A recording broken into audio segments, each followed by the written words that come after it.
आशीर्वाद स्वरूप अपना झूठी के लिए लेकिन जोरदार ताली बजा दियो सब कोटे।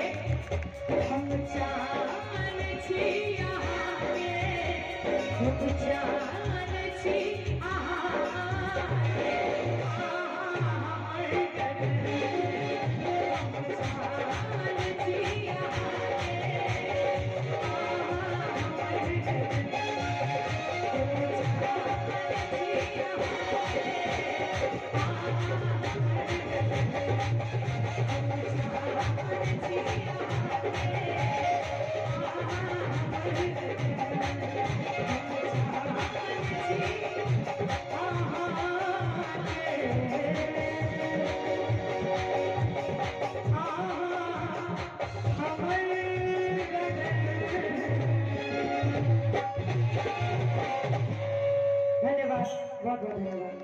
बहुत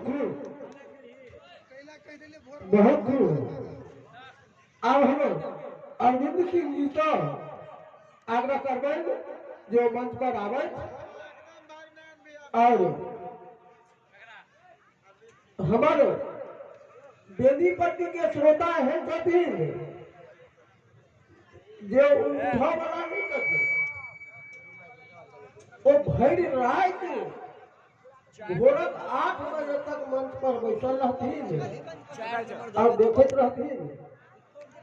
अपने तो माफी चाह के राधे भाई भोजन करते गए थे। के बीच अरविंद